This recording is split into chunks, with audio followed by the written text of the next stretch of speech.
Здравствуйте, друзья! Меня зовут Нина Воронова-Барте, я психолог, кандидат биологических наук, магистр психологии.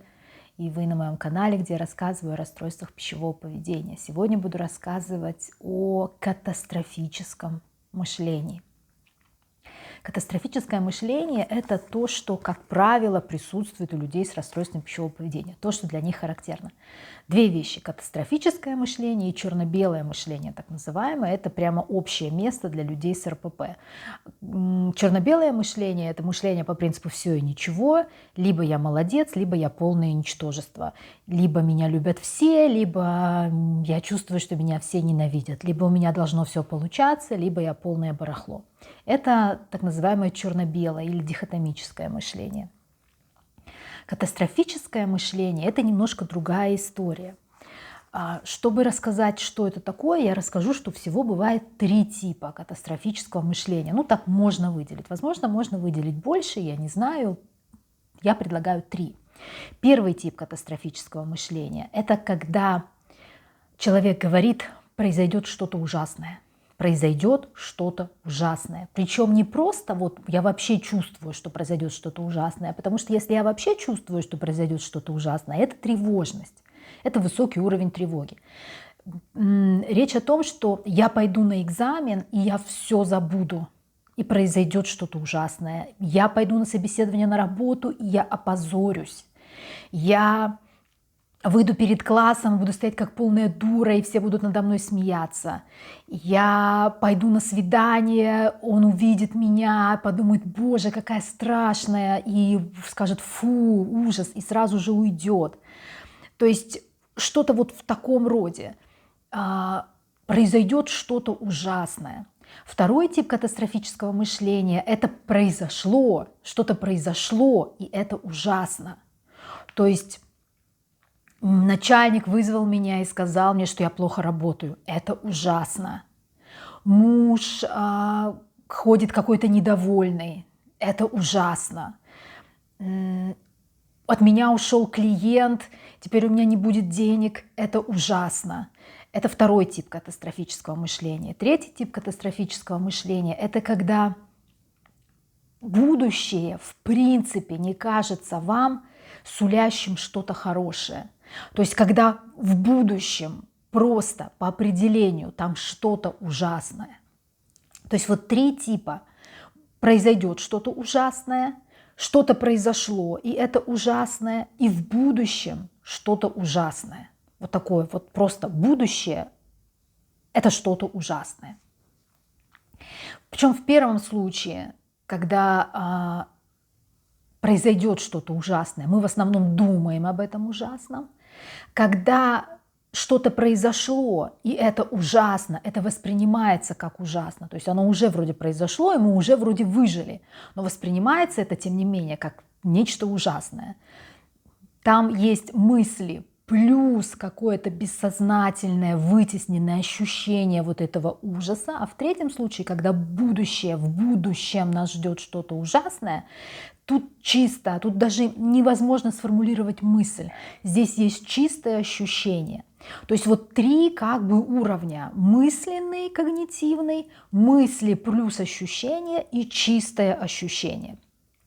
Значит, если мы говорим о типе номер 1, произойдет что-то ужасное, не произойдет что-то ужасное, да, произойдет что-то ужасное, это всегда про будущее, правильно. То есть второй тип, когда уже что-то произошло, это произойдет, то есть будет какое-то событие, и я ожидаю, что это событие пойдет как-то катастрофически не так, как-то ужасно пойдет, обязательно, я там обязательно опозорюсь, это обязательно будет жалко, и у меня ничего не выйдет, и это будет как-то вот просто, это произойдет что-то такое, что вызовет у меня огромное количество негативных эмоций, и это будет какой-то ужас. За этим, ну, то есть это будет провал, крах, какая-то полнейшая катастрофа. То есть вот если я прихожу на экзамен, значит, я забываю вообще все, я не знаю ответа ни на один вопрос. Значит, если у меня не будет денег, меня выселят из квартиры, я буду жить под мостом, я буду голодать, мои дети будут голодать, или я опозорюсь, или я полностью провалюсь. То есть это всегда про такое ожидание того, что в будущем произойдет что-то катастрофическое. Почему такие мысли вообще появляются? Такие мысли появляются по 3 причинам. Почему вы можете так думать? По 3 причинам. Во-первых, это, конечно, негативный опыт. Причем, что интересно, это может быть не ваш собственный негативный опыт, а чей-то еще негативный опыт. То есть я видела, как с кем-то это произошло, я видела, как кто-то опозорился, я видела, как кого-то травили. Вот у детей, некоторые дети уходят, подростки уходят в анорексию или начинают очень мало есть, не потому, что они были полными и их дразнили, они видели, как кого-то дразнили. То есть они знают, что если я видел, как кто-то вышел к доске в школе, ничего не знал, и над ним смеялся класс, издевался класс. Если вдруг я окажусь в такой же ситуации, значит, я столкнусь с этими ужасными последствиями. То есть негативный опыт не всегда наш собственный опыт негативный. Что интересно, потому что люди говорят часто: ну со мной же ничего такого не было.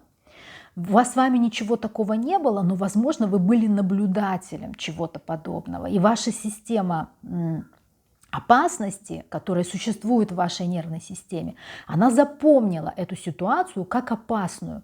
И для того, чтобы вы избежали и не попали в такую ситуацию, она начинает вас запугивать заранее. Знаете, так родители иногда запугивают.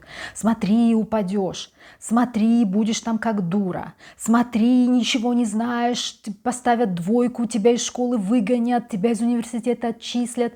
То есть запугивание – это такой воспитательный метод. И когда мы боимся, что в будущем произойдет что-то плохое, наша собственная система опасности начинает нас запугивать. Причем она запугивает какими-то ужасами. То есть вот упадешь, как мама запугивает, упадешь с крыши, убьешься. Да? То есть прям упадешь и убьешь, прям умрешь. И когда наша собственная система опасности нас запугивает, она запугивает нас тоже какими-то вот такими ужасными вещами. А вторая причина, по которой это происходит. Вторая причина – это, в принципе, такая, знаете, эмоциональная лобильность. Это когда не просто вот я, значит, пойду, ничего не буду там знать, буду выглядеть как полная дура и опозорюсь. Но мало того, что я опозорюсь, я еще очень боюсь чувств, которые за этим придут, потому что уже от одной мысли, что я опозорюсь, мне уже дико страшно, больно, стыдно, я уже чувствую вину. А если это еще и произойдет, то все эти чувства умножатся на 10, и мне будет так плохо, что я боюсь, что я этого не выдержу, потому что мои чувства такие сильные, что я с трудом могу их выдерживать вообще. Они меня просто хватают и уносят, как водоворот, и это какой-то нескончаемый поток боли. И я очень боюсь столкнуться как бы с моими собственными переживаниями, которые последуют за тем, что я опозорюсь, например. И третий момент, который приводит к тому, что возникает вот такое катастрофическое мышление, это в принципе страх плохого, такая гипертрофизация плохого. То есть это произойдет, и это будет ужасно, вот это ужасно. То есть если я опозорюсь, это не просто, я опозорюсь. Нет, это ужас, то есть это кошмар опозориться, это кошмар не знать на экзамене что-то, это кошмар, если я на собеседовании на работу буду выглядеть глупо, это что-то, чего ни в коем случае нельзя допустить. То есть в моей жизни все должно быть как-то вот хорошо, а если в моей жизни что-то плохо, то это кошмар, и я ни в коем случае не должна это допустить. И поэтому я заранее очень сильно боюсь того, что это произойдет. Второй тип страха, то есть это почему происходит, произойдет что-то ужасное. Второй тип страха – это что-то, не страха, катастрофического мышления. Это что-то произошло, и это ужасно. То есть в чем здесь интерес? То есть когда человек в первый раз думает,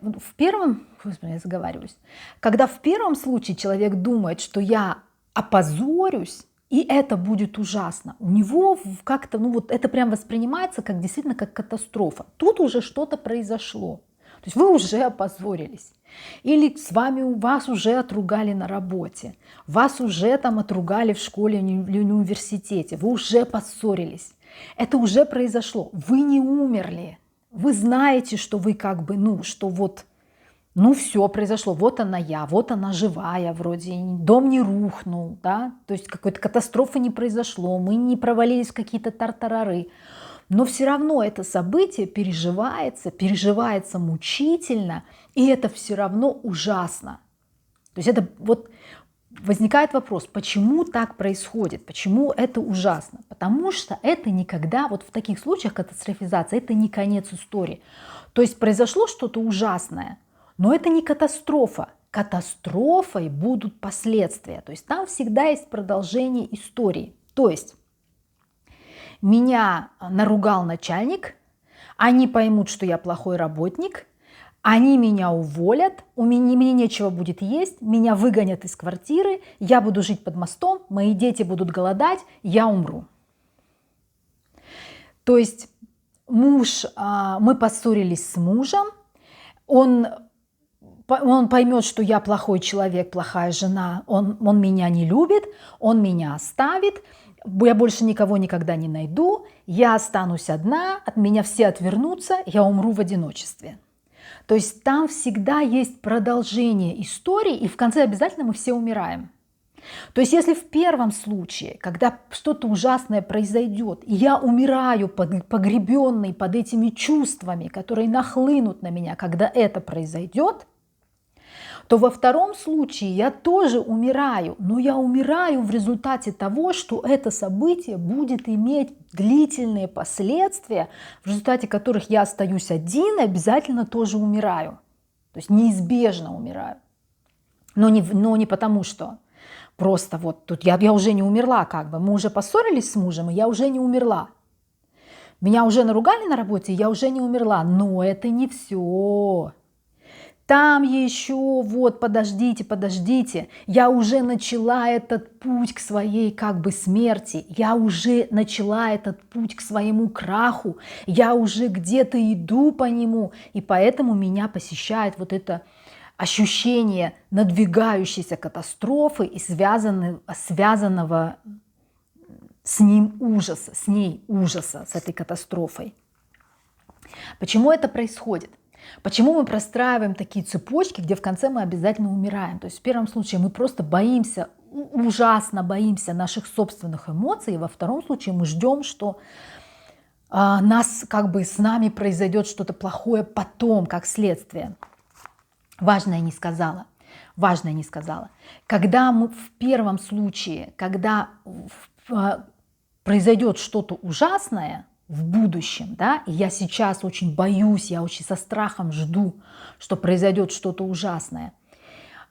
Суть этого явления, вот того, что я так думаю, можно сформулировать как «мир меня отвергает». Мир меня отвергает. Мир так устроен, что в нем будет происходить со мной все время что-то ужасное. Мир враждебен, мир против меня. И более того, я сама тоже такая, что я все время позорюсь, что я все время не могу выучить, не могу запомнить для экзамена, что я ничего не могу сделать. То есть мир меня отвергает, потому что я такая. Вот я такая плохая. И все, что мне остается, это чувствовать боль по этому поводу, боль и ужас. Чувствовать по поводу того, что я такая, и мир меня отвергает. И именно этой боли, этого ужаса я боюсь. Во втором случае причина таких вот длинных цепочек, в конце каждой цепочки я обязательно умираю, это, конечно, более ранние травмы. В первом случае, как я сказала, это негативный опыт, это обычно какой-то негативный опыт уже там более-менее сознательного возраста. Во втором случае, когда у меня простраивается длинная логическая цепочка, это гораздо более ранние травмы обычно, потому что это травма так называемого покинутого, оставленного ребенка. То есть это ситуация, когда я не контролирую никакие процессы, я ни на что не влияю, это просто произойдет со мной. Потому что люди меня отвергают. То есть там всегда обязательно они поймут, что я плохая, они меня уволят, муж меня не любит, друзья от меня отвернутся, родные от меня отвернутся, меня все отвергнут. То есть если в первом случае это мир отвергает, то во втором случае это люди меня отвергают. И я никак не контролирую этот процесс. Опять же, потому что я такая.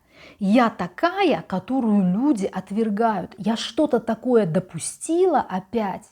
Что-то такое сделала, что люди меня отвергнут. И катастрофа не в том, что на меня наругал начальник, а катастрофа происходит потом, когда меня увольняют, когда я остаюсь без денег, когда мне нечего есть, когда я умираю под мостом от голода. То есть вот там катастрофа. Катастрофа всегда в будущем, но событие уже произошло. И у нас как бы возникает такая постреакция. То есть событие произошло, а реакция еще продолжает раскручиваться какое-то время.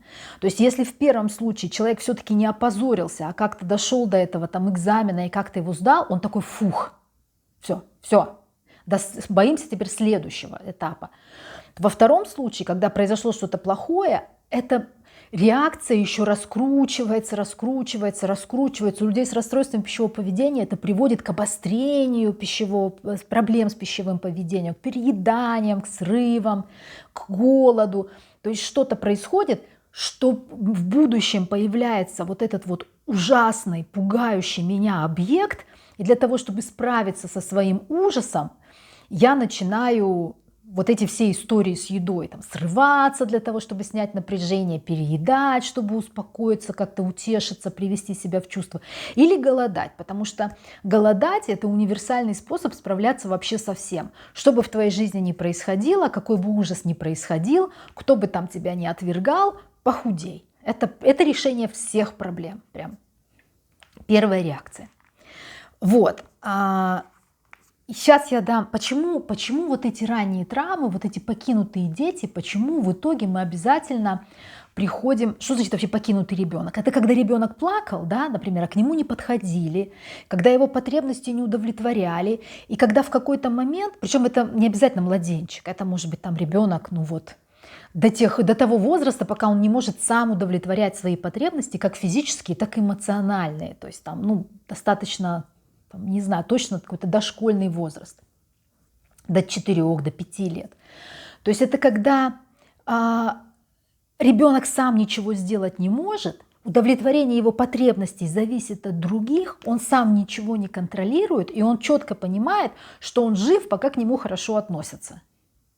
Пока его хотят кормить, его кормят. Пока его хотят согревать, его согревают. Пока его хотят защищать, его защищают. Если я делаю что-то не то и ко мне плохо относятся, я умираю. То есть там все просто. Важно сказать, вот я сейчас дам ссылку на видео о родительском послании «Не живи». Там я про это очень много говорю, почему некоторые люди в принципе живут с ощущением, что они не живут, они умирают. То есть они умирают, они должны умирать. Как родители... Как эти ранние травмы могут приводить к тому, не совсем про это. Там все-таки про послание, там прям про четкое указание, что ты не должен жить. А в принципе, даже с хорошими родителями, если они вас оставляли с вашими потребностями в состоянии беспомощности, то есть в состоянии, когда мама очень нужна, но мама почему-то не приходит. Или мама приходит и не с тем. Или мама приходит, ну, то есть и потребность все равно не удовлетворяет. Или она ее удовлетворяет, но мы не знаем, когда это произойдет. Ну, очевидно, она ее удовлетворяла, раз мы выжили, так или иначе, да, наши потребности. Но мы не знаем, когда это произойдет. И каждый раз нам кажется, что этого не произойдет больше никогда. Что мама никогда не вернется, что мама никогда не покормит, что мама никогда не утешит, что мама никогда больше не будет доброй. И так далее. Вот в такой ситуации формируется ощущение, что мой мир как бы очень ненадежен. Мое выживание зависит от других людей. Мое выживание зависит от того, нравлюсь я другим людям или не нравлюсь. Вот, важную фразу сказала. Мое выживание зависит от того, нравлюсь я другим людям или нет.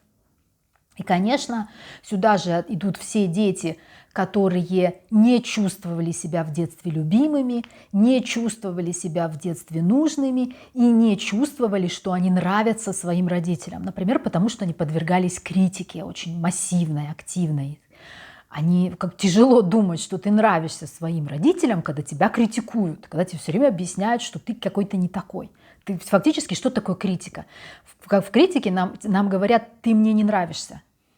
Ты мне не нравишься. Вот, а мы живем, а мы выживаем, наше выживание зависит от того, нравимся мы или нет. При условии, что в детстве нам наши потребности удовлетворялись плохо.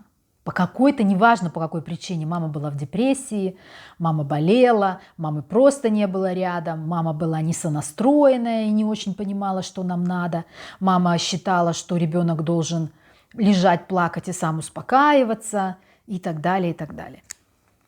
Вот, то есть люди отвергают меня. А третий тип вот этой вот ощущения надвигающейся катастрофы — это когда впереди в принципе нет ничего хорошего.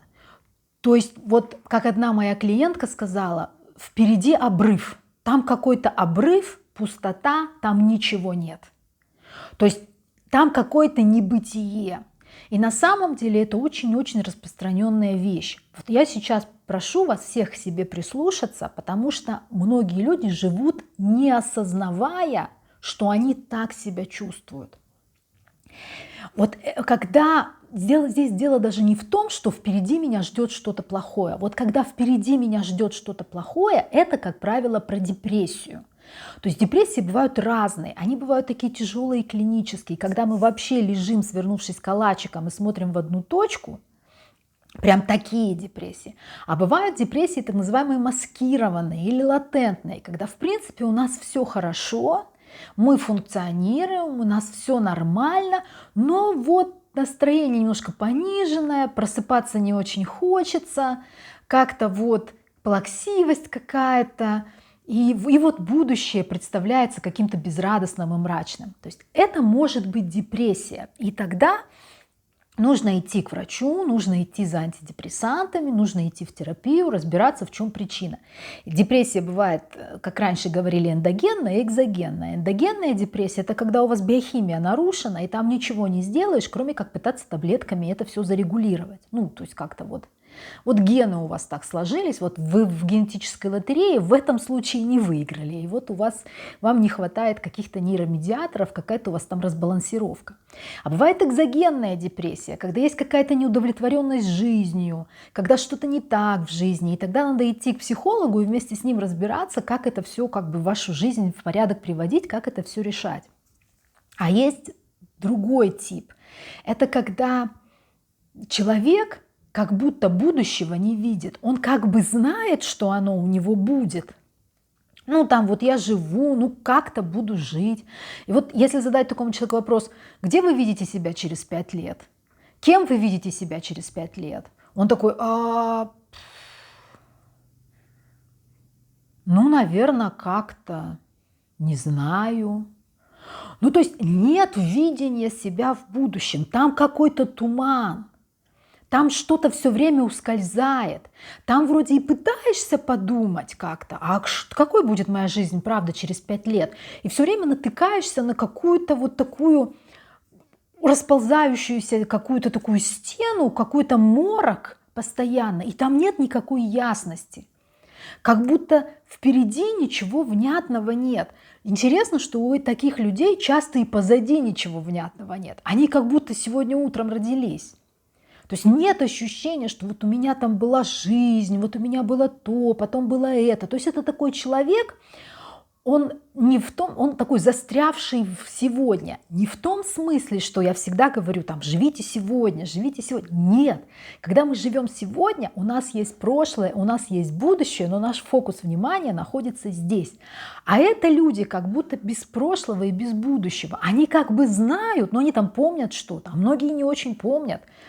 Там многие люди не могут вспомнить, что в каком году было, когда они поступили в университет, когда закончили, там, когда они там женились, сколько лет прошло, сколько лет они в браке, там, сколько им лет, сколько их детям лет, ничего не помнят. Там, ну, то есть как-то вот, ну да, сколько тебе тогда было лет? Ну, не знаю, ну, вроде подросток, наверное, может 9, может 18, вот, то есть никакой ясности. И вот это ощущение пустоты впереди дает такое вот, не то чтобы там катастрофа, но понимаете, когда у вас там обрыв и ничего, то это тоже про смерть. То есть как бы вот очень важно сказать, такое ощущение появляется у людей. Почему это происходит? Потому что эти люди не чувствуют себя живыми. То есть они как будто не то чтобы умерли, но как бы не очень и живут. Как бы вот, ну как бы есть, но как бы не чувствуют этого. Как будто все ощущения притуплены, приглушены, как-то и радость особо не почувствовать, как-то вот, ну вот что-то, еще негативные эмоции я чувствую, а вот позитивные как-то так, ну, есть и есть.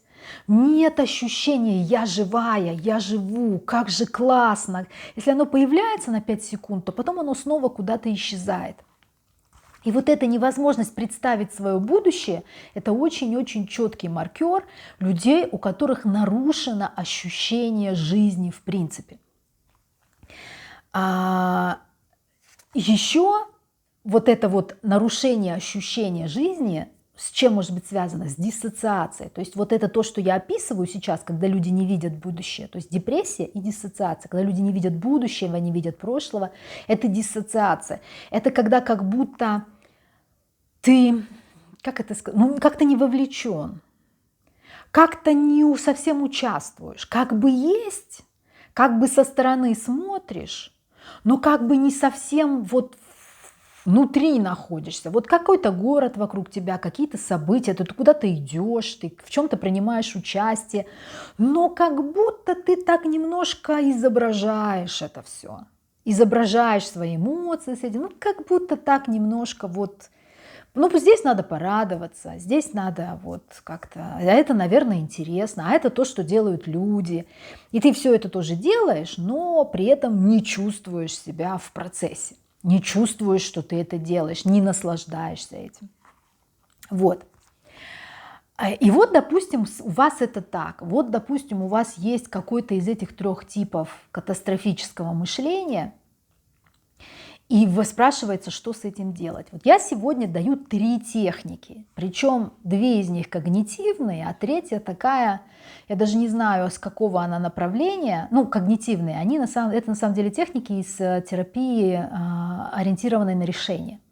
А 3 я даже не знаю, с какого она направления, где я ее взяла, когда я ее подхватила, но она, тем не менее, существует. Так вот, если ваше катастрофическое мышление – это произойдет что-то ужасное, техника для вас, которую я называю, которую я предлагаю, называется магия обесценивания.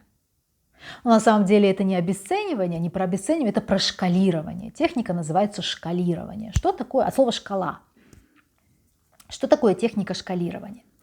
Значит, вот у вас, значит, событие, которое вы ждете. Это даже если оно уже, допустим, произошло, я пойду там на собеседование, и я там опозорюсь. Ужасное событие. Я просто опозорюсь. Кошмар. Это вообще ужас. Мне не дадут работу. Значит, и вам правда представляется это действительно тяжелым. Берете шкалу от 1 до 10, где 1 это прям ад, катастрофа, мы все умерли, а наоборот, давайте наоборот, где 1 это вообще по барабану, вообще никак, а 10 это ужас, страх, кошмар, ни в коем случае этого никогда не переживать. И где-то на этой шкале от 1 до 10 размещаете это событие, как оно вам представляется. Ну, допустим, на 8. Это событие по ужасу на 8. Говорите себе, окей, это событие на 8 баллов. Хорошо. А что насчет масштаба моей жизни?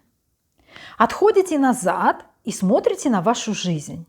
Вот у вас, значит, были еще какие-то собеседования, тут какие-то будут, вот тут вы ребенка родили, тут вы замуж вышли, тут у вас еще что-то, ага, тут ковид.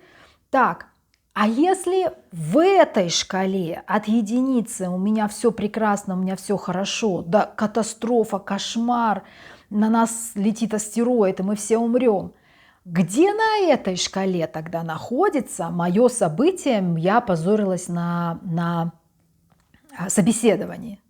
Ну, уже, наверное, не на 8. Если на 10 у нас на нас летит астероид, и мы все умрем, то, наверное, опозорилась на собеседовании. Это не 8. Это где-то так на 4. Ну, хорошо. Делаем еще несколько шагов назад. А вот в масштабе Вселенной. Вот у нас зарождаются планеты, черные дыры. У нас тут взрываются сверхновые звезды, у нас тут спутники летают вокруг Земли, у нас тут кольца Сатурна, галактики вращаются. А где в масштабах Вселенной находится мое событие, я опозорилась на собеседовании? На 10 это уничтожение нашей Вселенной, а на единичку это она никогда и не возникала там. Всем по барабану. То есть где тут находится мое событие, я опозорилась на собеседовании. И после того, как вы проделали эти 3 шага, 3 шкалирования, возвращаетесь назад, смотрите на эту ситуацию и говорите себе: ну хорошо, я готова еще раз подумать все-таки, насколько эта ситуация ужасна по 10-бальной системе. В идеале после правильно проделанной техники, в идеале ваша оценка должна измениться, должна понизиться. Если понизилась, все хорошо, даже на 1 бальчик все хорошо. Можете потом еще через денек, через 2 эту технику повторить. Второй случай. Значит, как вы делаете здесь, как вы справляетесь? То есть если у вас вот эта вот цепочка длинная простраивается до конца, где мы все умрем, значит, что вы делаете? Когда событие произошло, и вы ловите себя на этих чувствах, что вот произошло что-то ужасное, и за этим что-то последует, но вы не понимаете, что именно, вы просто очень плохо себя чувствуете. Вы каждый раз эту цепочку должны размотать. То есть, что это для меня значит? Меня поругали на работе. Это значит, что они скоро поймут, что я плохой работник. Это значит, что меня уволят. Это значит, что мне будет нечем платить по счетам. Это значит, что меня выселят из квартиры, я буду жить под мостом, это значит, что я умру от голода. Каждый раз вы эту цепочку раскручиваете. Принципиально важно дойти до момента, где вы умрете. После этого вы маркируете эту мысль. Вы говорите себе: так, понятно, это моя детская травма. Я так думаю, потому что это моя детская травма. И дальше делайте когнитивную перепроверку. Отключаете чувства, включаете только мозг. Меня поругали на работе. Значит ли это, что я плохой работник? Значит ли это, что меня уволят? Значит ли это, что мне будет нечем платить по счетам, меня выселят из квартиры? Значит ли это, что я буду жить под мостом? Значит ли это, что я умру от голода? Меня поругали на работе. Значит ли это, что я умру от голода? То есть вы как бы подвергаете сомнению эту мысль на каждом этапе. Эта техника, сразу скажу, и первая, и вторая техника, и шкалирование, и вот это вот разматывание мыслительной цепочки, потому что нам очень важно, чтобы ощущение перестало быть ощущением. Нам очень важно простроить вот эту мысль, чтобы понять, что именно порождает это ощущение. И затем мы подвергаем все это перепроверке для того, чтобы эту мысль, чтобы эту цепочку разрушить, чтобы мы увидели, что она иррациональная, что то, что нас поругали на работе, не приводит автоматически к тому, что мы умираем от голода. Под мостом, в холоде, в коробке. Понимаете? То есть, маловероятно. И первое со шкалированием. И вот эта техника подходит для людей, у которых уже есть достаточно рабочая, здоровая часть. достаточно рабочее, когда вы уже понимаете все про свои травмы и понимаете все про свои чувства. В противном случае может просто не сработать. Вот когда я говорю про раннюю травму, когда вы можете так простроить и сказать, это моя ранняя травма, это все равно не значит, что эту раннюю травму не надо прорабатывать. Вам все равно нужно пойти, по идее, к психологу и с этими ранними травмами разбираться. А в первом случае, когда мы говорим о страхе затапливающих чувств, вам нужно, по идее, идти к психологу и разбираться с регулированием вот этих чувств, учиться их регулировать и учиться с ними справляться. Что же касается третьего, самого сложного случая, с депрессиями понятно, с ними к психиатру, а вот этого третьего, самого сложного случая, когда человек не видит своего будущего и для него там пустота, а пустота — это смерть, а смерть — это страшно и плохо. Здесь я предлагаю третью технику, она большая и сложная, и на нее прям надо выделить время. Техника эта называется линия жизни. Рассказываю, берете большой лист бумаги, прям большой лист бумаги, вот как художники используют, и рисуете на нем длинную линию, стрелку своей жизни от момента рождения до момента смерти. И потом вы выставляете на ней настоящее, по своему ощущению. Вы чертите и пишете «я здесь», на сегодня, настоящий момент. То есть он будет где-то между, вы же не умираете завтра, правильно? То есть он будет где-то там, не там, где стрелочка, а он будет где-то вот на этой линии. И дальше начинается самое интересное. И дальше вы начинаете заполнять свою жизнь, свое прошлое событиями. Вы пишете «я родился там-то, там-то, такого-то числа». Следующая стрелочка, через определенный промежуток. У меня родилась сестренка. Здесь мне купили собаку, вот тут я пошла в школу. Вот, и всеми важными, не такими, как я говорю, важными для вас событиями, значимыми для вас событиями, вы заполняете вот эту линию, там должно быть достаточно места, чтобы у вас все поместилось, и травмами, тяжелыми событиями и хорошими событиями, какими-то, неважно, насколько они будут, это не обязательно должно быть поступление в университет, окончание университета, первая работа, вторая работа. Если это важные для вас события, да, но там еще может быть что-то другое, какие-то встречи, что-то, что вы про себя узнали, что-то, что оказало на вас влияние. Какие-то важные события в вашей жизни. И вы заполняете всю эту линию важными для вас событиями, вспоминая всю свою жизнь, дата за датой. Если вы что-то пропустили, вы понимаете, о, это же было раньше, значит, возвращаетесь и встраиваете сюда это важное событие и подписываете его каждый раз. И вы можете взять карандаши или ручки разного цвета и писать какие-то события одним цветом, например, хорошие, радостные, какие-то события другим цветом. И вот вы идете, идете, идете и восстанавливаете всю свою жизнь целиком, пока не доходите до настоящего. И потом вы смотрите на вашу жизнь, а потом вы смотрите на ваше будущее. И оно не заполнено. И вы не знаете, что там будет. Но, может, вы можете что-то написать уже. А вот здесь я выхожу на пенсию. И тут я много путешествую. Дальше. А вот тут я заканчиваю университет. А вот тут я там такую-то мечту свою исполняю. И такую-то мечту свою исполняю, может быть. То есть не плотно. Это не план жизни. Это какие-то ориентиры для нас, чтобы у вас появилось прошлое, и чтобы у вас появилось будущее, и чтобы вы четко-четко увидели себя на этой линии, когда есть что-то позади и есть что-то впереди. И тогда прошлое и будущее как бы соединяется, и оно появляется у вас. Что очень важно, конечно, такую технику лучше всего делать с психологом, потому что психолог вас правильно настроит. Но для этого должен быть психолог, который любит эту технику и вам ее предложит, что, в общем, не факт. Вы можете попробовать сделать ее сами. Очень важно делать это не механически. Это должно, любая из этих трех техник не должна быть сделана механически. Если вы будете просто делать раз, два, делай два, делай три, это будет зарядка. Нам нужна не зарядка, нам нужно с эмоциями, нам нужно с переживаниями, нам нужно с воспоминаниями, нам нужно с чувствами, которые появляются следом за этими воспоминаниями. Знаете, люди так мемуары пишут. Вот сел, написал мемуары про свою жизнь. Спрашивается, зачем? А вот за этим, чтобы почувствовать, что она у тебя была. А здесь наша задача почувствовать, что она у нас была, и почувствовать, что она у нас будет. Что она будет. И тогда вот это ощущение пустоты, тумана впереди, какого-то обрыва, какого-то ничего постепенно будет рассеиваться.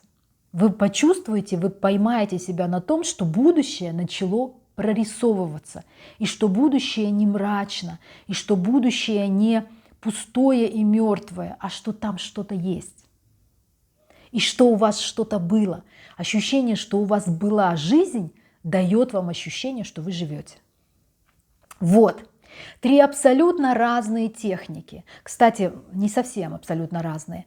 Технику обесценивания или шкалирования можно делать и в ситуации катастрофического мышления номер 2, когда что-то произошло и это ужасно. И это катастрофа. Вы можете тоже сначала провести шкалирование для того, чтобы снизить остроту реакции, а можете сразу переходить к раскручиванию вот этой мысли в зависимости от того, как бы, много ли у вас эмоций там с этим связано. Вот. Вот 3 абсолютно разные техники, 3 разных типа мышления, думания, представления о том, что в будущем нас ждет что-то очень плохое. Все, что я хотела сказать. Надеюсь, я достаточно подробно рассказала вам про техники. Если что-то непонятно, спрашивайте меня в комментариях, я буду объяснять. Если вы психолог, вы хотите что-то еще от себя добавить, может, у вас есть какие-то техники, тоже, пожалуйста, пишите в комментариях. Я буду очень благодарна, и подписчики, я уверена, тоже. Ну и не забудьте подписаться на этот канал и поставить лайки, это очень важно. Присоединяйтесь к нашему сообществу, к нашему онлайн-комьюнити в моем телеграм-канале. Там есть чат, там можно обсуждать все, что вас беспокоит. Не забывайте об этом, подписывайтесь на мои социальные сети, приходите на нашу конференцию, ссылка на регистрацию будет в описании к видео. Не забудьте, это большое событие, огромное событие по РПП и по терапии РПП. Ну и все, ищите меня в соцсетях, если я вам нужна. Пока!